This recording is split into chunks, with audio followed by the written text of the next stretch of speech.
여러분 안녕하세요. 참빛교회 수요 성경 공부 함께 하시는 여러분들 주님의 이름으로 환영합니다. 오늘 저희가 함께 나눌 그 말씀은 우리가 계속해서 성경 일독을 해 나아가면서 이제 이번 주에 사사기서로 들어가게 될 텐데 저희가 사사기서에 대해서 좀 나누도록 하겠습니다. 먼저 지난주에 저희가 봤듯이 여호수아서 이제 여호수아서가 끝나는 부분이 여호수아가 이스라엘에게 이제 다짐을 하게 하죠. 너희가 여호와 하나님을 섬길 것이냐? 아니면 그 다른 신들을 가나안 땅에 있는 다른 신들을 섬길 것이냐? 그래서 그것을 오늘날 정하고 가라라고 이야기합니다.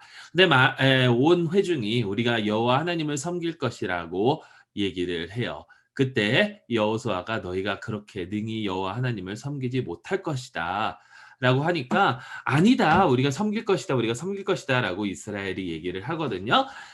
그렇게 다짐을 했음에도 불구하고 그래서 여호와 하나님을 섬기면 여호와 하나님에 순종하면 하나님께서 축복을 주실 것이고 그렇지 못하면 이제 에, 이제 저주를 받아서 땅에서 쫓겨나게 될 것이다라고 했는데 그렇게 다짐했음에도 불구하고 사사기로 넘어오면서 그들은 여호와 하나님 앞에서 악을 행하게 되고 계속해서 죄를 행하게 되죠. 이 사사기라는 것은요, 여러분 사사는 이제 그 지역에 에, 정치적이고 종교적이고 이러한 모든 것을 인도하는 그러한 리더입니다. 각 지파마다 이렇게 리더들이 있었고 사사기서에서는 12명의 사사가 나오는데 사실 한 지파에서 한 명씩 이렇게 뽑았다고 볼 수가 있어요. 그중에서도 이제 6명의 메이저 사사들이 있고요. 또 6명의 아주 짤막하게 한두 절 정도밖에 안 나오는 그런 사사들이 있었어요. 이런 사람들이 어떻게 이스라엘을 이끌었나라는 거에 대한 이야기인데 사사기를 보면 굉장히 잔인하고 굉장히 또 어떻게 보면 마음이 안타깝고 그러한 내용들이 계속해서 나오게 됩니다. 그 사사기를 좀 한번 살펴볼 텐데요.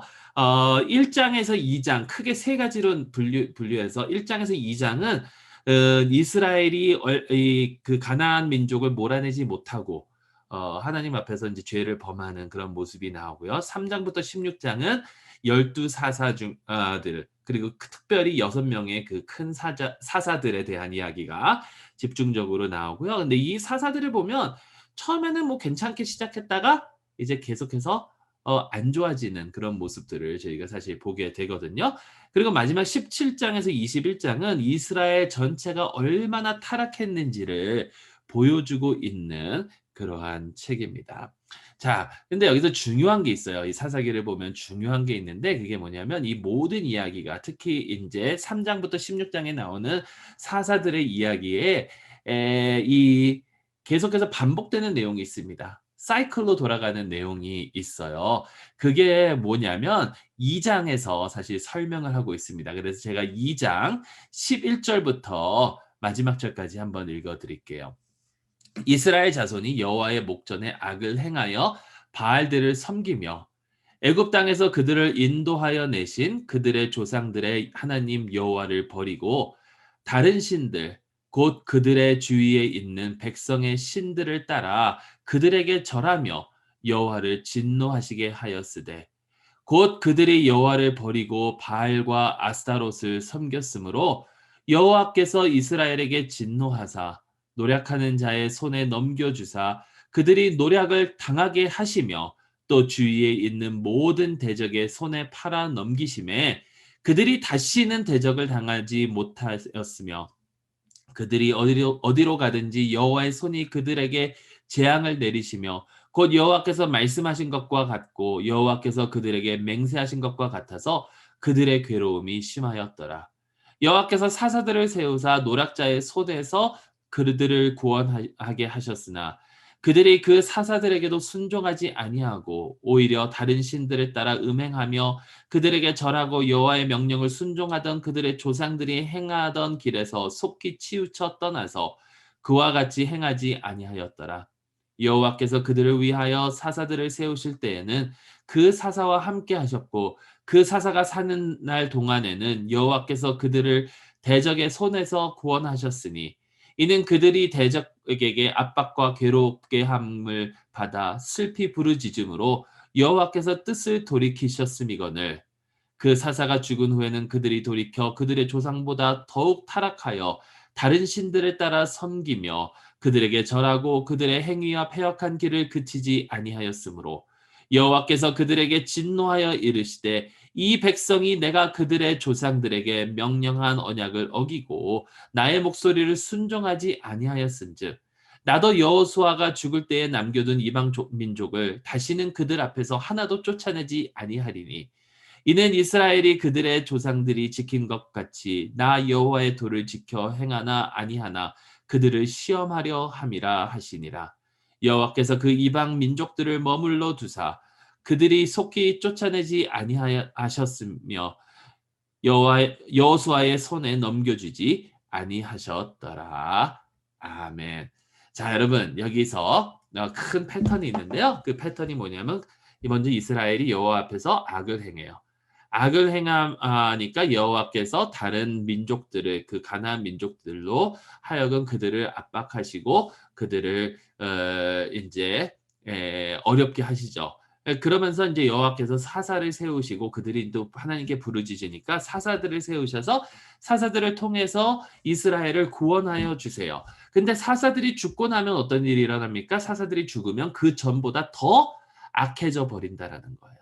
이 패턴이 사사기 내내 계속해서 반복이 됩니다. 그런데 여러분 여기서 읽으시면서 놀라운 사실 발견하셨는지 모르겠는데 잘 보세요.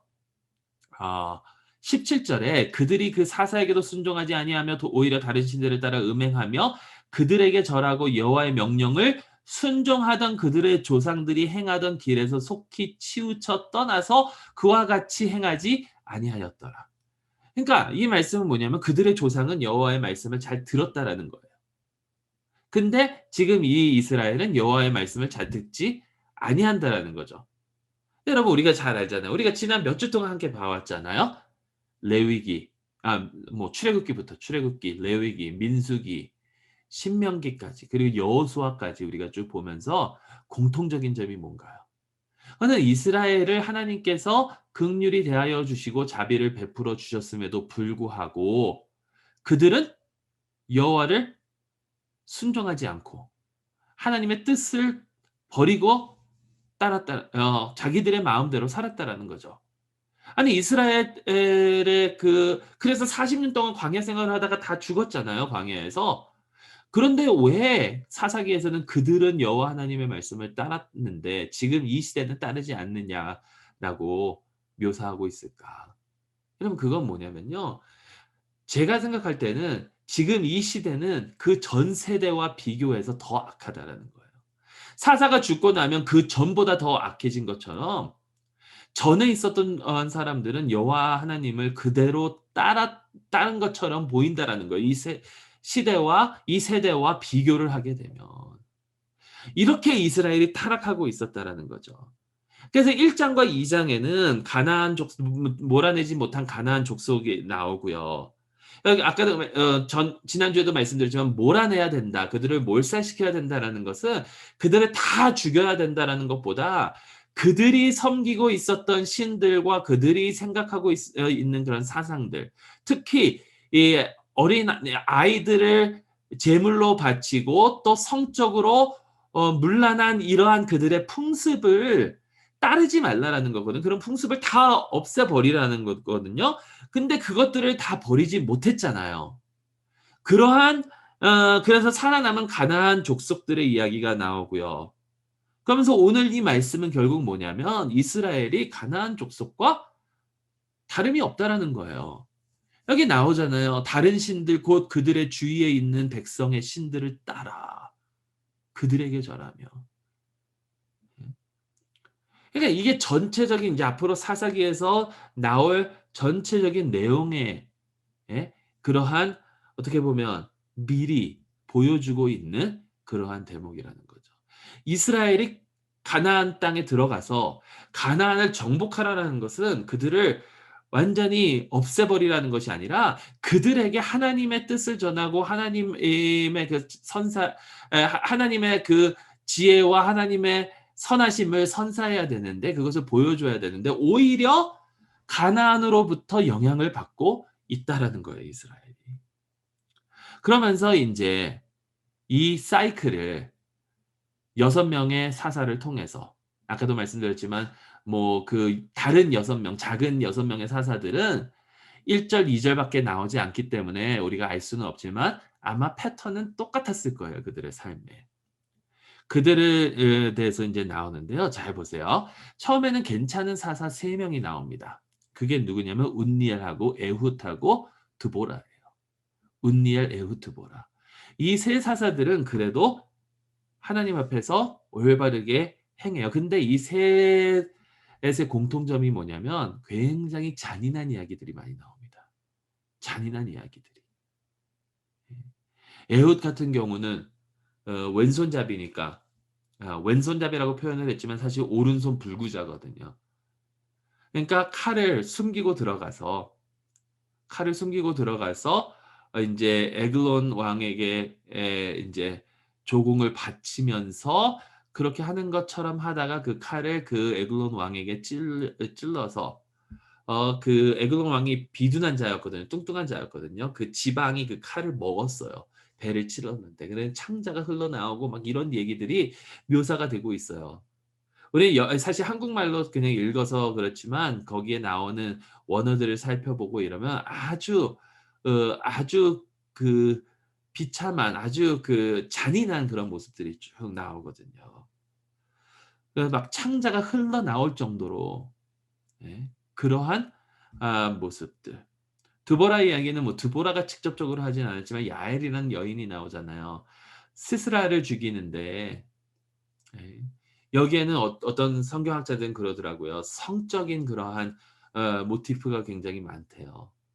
그래서 도망가면서도 시스라는 도망가면서도 야엘의 그 장막에 들어가는 게 이 성적 그 어 요소가 있다라고 하는데 그렇게 누워 있는 시스라를 인제 꿀을 그 우유를 줘서 잠들게 만들고 잠든 시스라를 그 장막을 세우는 그 못을 가져다가 대못을 가져다가 머리에다가 박아 버리잖아요. 이러한 내용들이 인제 나오죠. 근데 여기서 공통적인 것은 아까 그 패턴이에요. 하나님께서 사사들을 세워서 이스라엘 땅에 그렇게 평안이 있었는데 그들이 인제 다스리는 통치가 끝나고 나면 다시금 이스라엘은 여호와 앞에서 악을 행하고 있다라는 거죠. 그 내용들이 계속해서 나옵니다. 잘 보세요. 3장 11 절에 이렇게 나와요. "그 땅이 평온한 지 40 년에 그나스의 아들 운니엘이 죽었더라." 그러니까 운니엘이 있었던 때는 40년 동안 평안했어요. 근데 12 절에 뭐라 그러냐면 "이스라엘 자손이 또 여호와의 목전에 악을 행하니라." 이게 계속해서 반복이 되는 거예요. 자 그런 다음에 이 운니엘과 에훗과 드보라 다음에 나오는 사사가 누구냐면 기드온이에요, 기드온. 기드온은 어떻게 보느냐에 따라서 사실 어떻게 보면 비겁한 사람인 것처럼 묘사되기도 하고요. 안 가려고 하다가 하나님께서 보내시니까 어떻게 가기는 했는데 가고 난 다음에 기드온이 가고 난 다음에 인제 미디안을 무찌렀잖아요. 미디안의 군사를 기드온이 300 용사로 그들을 다 물리쳤잖아요. 물리치고 난 다음에 어떤 일이 있었냐면 기드온을 돕지 않은 이스라엘 사람들을 기드온이 죽입니다. 그리고 에봇이라는 것을 만들어요. 이거에 대해서는 여러 가지 견해들이 있습니다. 여러 가지 견해 이게 우상을 만든 거냐 아니냐. 근데 에봇은 제사장의 옷의 이 앞에 있는 그 부분이거든요. 그러니까 이것을 만든 것 자체가 잘못됐다라고 굳이 볼 수는 없어요.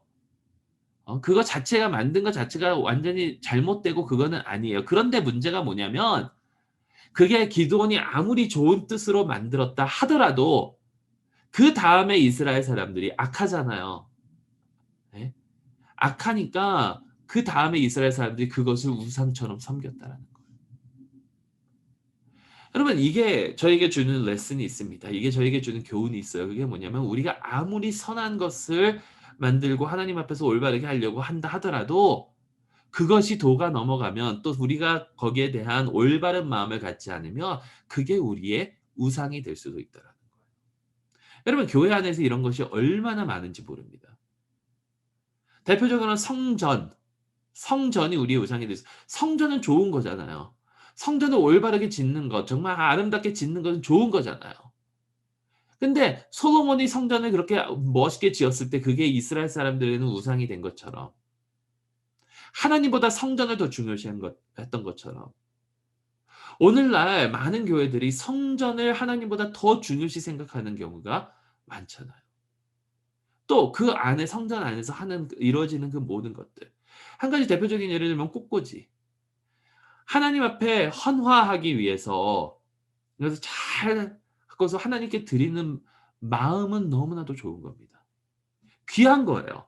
그게 잘못된 게 하나도 없어요. 그런데 때로는 그 꽃꽂이가 예배보다 더 중요시 생각하는 사람들이 가끔 있더라고요. 어? 꽃꽂이 그 자체가. 부엌에서 봉사하는 거 좋습니다. 섬기는 거 좋아요. 함께 식사 나누는 거 좋아요. 귀해요. 많은 미국 사람들이 그게 한국 교회의 장점이라고 그래요. 그런데 먹는 것이 하나님보다 더 우선순위를 차지하게 되면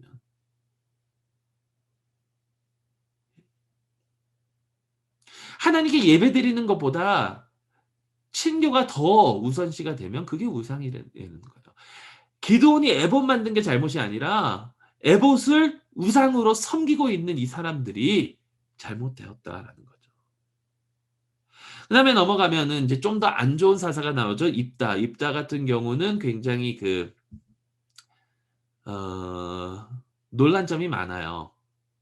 좀 깡패 같기도 하고 막 이런 이야기들이 인제 쭉 나오고 아몬 사람들을 인제 다 쳐치우기는 하는데 그다음에 에 자기 이 집에서 가장 먼저 나온 것을 하나님께 바치겠다. 근데 딸이 나와서 딸을 하나님께 바쳐야 되는데 여기에 대해서 정말 하나님께 제물로 드렸느냐 어땠느냐 이거에 대해서는 여러 가지 견해들이 있습니다. 그건 뭐 나중에 기회가 되면 좀 더 설명해 드리기로 하고요. 근데 그 시대의 이스라엘의 모습을 보게 되면 이스라엘은 더 이상 하나님이 어떠한 분이신지를 분별 못하는 것 같은 그러한 인상을 받게 됩니다. 그럼 하나님이 어떤 분이셔? 하나님의 그 캐릭터, 하나님의 그 성품을 이제 이스라엘 사람들은 완전히 잊어버린 거예요. 가나안 땅에서 그렇게 살다 보니까 가나안한 그 풍습을 따르다 보니까. 그리고 나오는 사람이 삼손이죠. 삼손 뭐 블레셋을 무찌르긴 했지만 때로는 자기의 그 인격이나 또 인제 나중에는 자기의 생명까지도 잃어가게 되면서 여러분 뭐 삼손에 대한 내용들은 우리가 너무나도 잘 아니까 우리가 더 깊이 나누지는 않겠습니다. 근데 이게 참 흥미로운 게 이스라엘이 이렇게 인제 지금 타락하고 있다라는 거죠. 심지어는 사사들도 타락한 모습을 보이고 있다라는 거죠.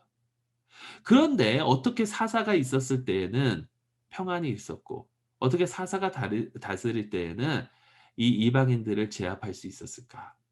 그것은요. 여호와의 영이에요. 여호와의 영. 여호와의 영. 여호와의 영이 삼손에게 임했다라는 그 말씀이 있는데 그거를 원어적으로 해석해 보면 여호와의 영이 삼손을 입었다라는 거예요. 어. 삼손을 옷처럼 입었다라는 거예요. 여호와의 영이 역사하시는 거예요. 사람들을 통해서. 여러분 이게 얼마나 중요한지 몰라요. 우리가 부족하고 우리가 잘못할 때도 많고 우리가 하나님 앞에서 제대로 행하지 못할 때도 많지만 여호와의 영이 임하면 우리 같이 부족한 사람들을 통해서도 하나님께서는 놀랍게 역사하실 수 있다라는 거죠. 근데 왜 하나님께서 역사하시는가? 이스라엘이 이렇게 죄를 짓는데도 불구하고 왜 계속해서 하나님께서 역사하시는가를 생각을 해보면 그 이유는 그 이유는 하나님께서 택하신 백성이고 하나님께서는 신실하신 하나님이시기 때문에 하나님께서는 아브라함과 이삭과 야곱에게 하신 약속을 잊지 않으셨기 때문이라는 거죠.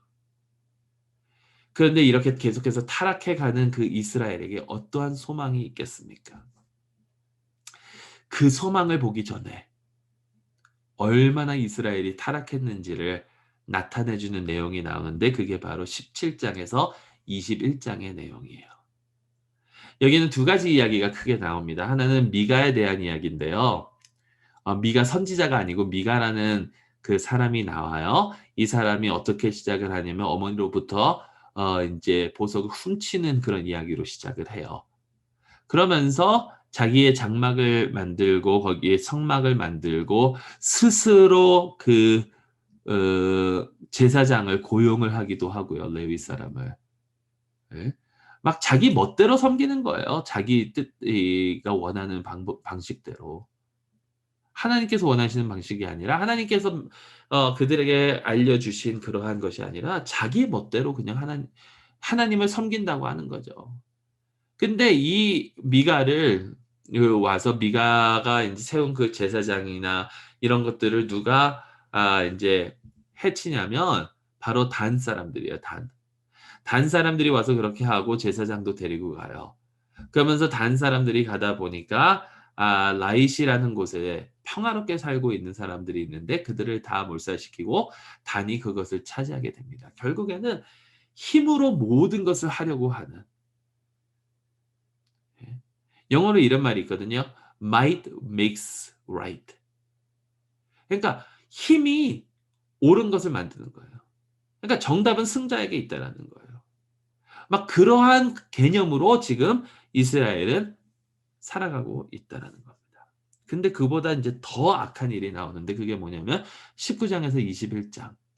어느 레위 사람의 첩을 강간해서 죽게 만들고 그 레위 사람은 그 첩의 몸을 12 조각으로 나누어서 각 지파에게 보내게 되고 "우리나라에 이렇게 할 수가 없다.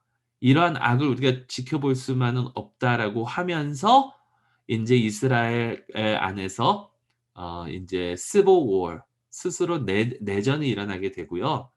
내전이 일어나고 나니까 그래도 그 악을 행했던 그 족속을 완전히 몰살시키려다가 그 한 지파가 사라지면 안 된다라고 해서 납치와 강간을 허용하게 하는 그러한 일들이 일어나요.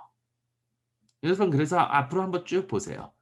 그러니까 16장 그 사사기서를 쭉 볼 때 21장 되는 이러한 이야기들이 얼마나 적나라하게 묘사되고 표현되고 있는지. 그래서 더 이상 이스라엘과 가나안은 구별이 없어요. 하나님께서 가나안 족속을 몰아낸 것이 그들의 죄악 때문인데 이스라엘이 그들과 똑같이 되어 버렸다라는 거예요. 이스라엘은요, 다시 구원이 필요해요.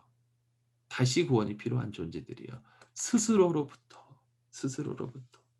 그리고 이 사사기는요. 우리 사람이 하나님으로부터 떠나서 자기의 마음대로 살아가면 어떠한 결과를 낳는지를 적나라하게 저희에게 보여주는 그러한 책입니다. 자, 그런데 바닥 칠 때까지 바닥 쳤잖아요. 정말 최악의 곳까지 내려왔잖아요. 가장 낮은 곳까지 내려왔잖아요. 소망이 어디 있겠습니까? 소망이. 소망. 소망은 여기에 있는 것 같아요. 소망은 어디에 있냐면 여러분 그 아까 말씀드렸던 것처럼 17 장에서 21장 사이에 이 내용이 4 번이 나옵니다. 이 말씀이. 그게 뭐냐면 잘 들어보세요. 마지막 절에도 나오는데요. 이 사사기 마지막 절 21장 25 절. 그때에 이스라엘의 왕이 없으므로 사람이 각기 자기의 소견에 오른 대로 행하였더라. 그때에 이스라엘의 왕이 없으므로 사람이 각기 자기의 소견에 오른 대로 행하였더라. 다 자기 멋대로 행했다. 아니 그게 왜 소망인가요? 그게 어떻게 소망이 될 수 있죠? 자 보세요. 각기 자기의 소견에 오른 대로 행하였으니까 결과가 이렇게 타락한 이스라엘, 가나안과 똑같은 이스라엘. 예? 그렇잖아요? 근데 그 이유를 어디에 두고 있냐면 그때 이스라엘에 왕이 없으므로. 사실 왕이 있었습니다. 하나님이에요. 근데 하나님께서 안 계신 것처럼 그들이 행했죠. 그러니까 이 말은 다시 바꿔서 말하면 이스라엘이 하나님을 왕으로 인정하지 않았다라고도 되지만 만약에 왕이 있어서 그들을 올바르게 인도만 할 수 있다면 사사들이 있었던 동안에는 그들이 그래도 잘 살고 하나님 앞에서 평안을 누렸잖아요. 사사들이 죽고 나니까 더 악해졌지. 악을 다시 향하게 됐지. 그렇다면 왕이 있어서 왕이 그들을 올바른 길로 인도한다면 그들이 하나님 앞으로 돌아올 수 있다라는 이야기도 된다라는 거예요. 그래서 여기서 이제 왕에 대한 기대를 하게 되고요. 특히 왕족에 대한 기대를 갖게 됩니다. 근데 왕에 대한 거는 왕이 어떻게 이스라엘에 나타났나? 가장 마지막 사사라고 할 수 있는 사무엘을 통해서 사무엘서에서부터 시작이 되죠. 그리고 왕족은요. 지파가 어느 지파에서 왕이 나오고 그 왕족이 이스라엘을 다스리겠는가? 그거는요. 사사기서 처음에도 그렇고 사사기서 이제 마지막에도 그렇고 이스라엘이 전쟁에 올라갈 때 여호와께 묻습니다. 누가 먼저 올라갑니까? 누가 먼저 싸우러 갑니까? 누가 가장 앞에서 어, 전쟁을 이끕니까? 그때마다 하나님께서 하셨던 말씀이 뭐냐면 유다, 유다, 유다. 그 다음에 이제 사사기 바로 다음에 나오는 책이 뭐죠? 룻기잖아요, 룻기. 룻이라는 이방인을 통해서